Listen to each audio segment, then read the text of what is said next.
Leicester City manager Brendan Rodgers has warned Manchester United risk turning into a plaything if their Qatari takeover is given the green light to go ahead. It was confirmed on Friday evening, just under 2 hours before the 10 p.m. soft deadline set by the Rain Group, that Qatari banker Sheikh Jassim bin Hamad Al Thani had submitted a formal offer to complete a takeover of the club.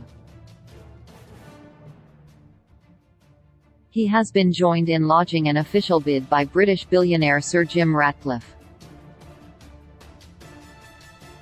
It has been reported elsewhere that Al Thani's offer could exceed the €5 billion mark, meaning United, if a deal does go through, would be the subject of the most expensive takeover in the history of sport. The Qatari, who has described himself as a lifelong United supporter, has vowed to invest in several areas of the club, meaning he has the potential to return the club to its former glories. However, Leicester chief Rodgers, speaking ahead of his side's visit to Old Trafford on Sunday afternoon, has addressed his fears about how much money could end up being thrown about by United if a takeover goes through.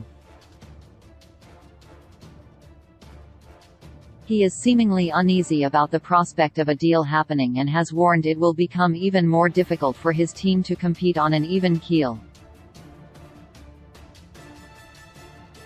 "When you go back, it used to be the richest guy in the city who owned his local club and it was a great honor for him," said Rodgers. "Those times have changed. It's becoming increasingly difficult. For the likes of ourselves, money can distort reality, and I think it's important the governance of the game is looked after.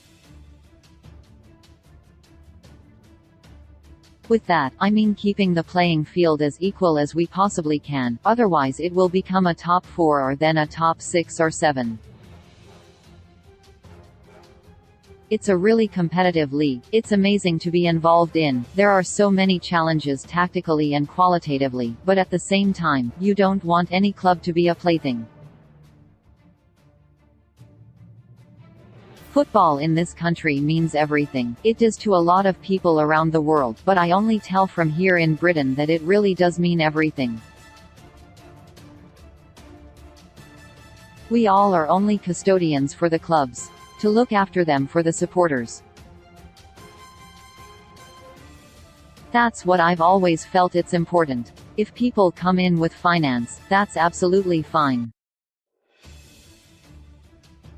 It has to be for the right reasons, though. If I look at our ownership here, yes, they are a very wealthy family, but the fans are at the heart of everything they do, the experience they try to give them. I am sure that other clubs have their stories of how they've helped their communities. It's challenging. When teams can go out and spend the money they can, it's inevitable that the levels between clubs will grow further apart.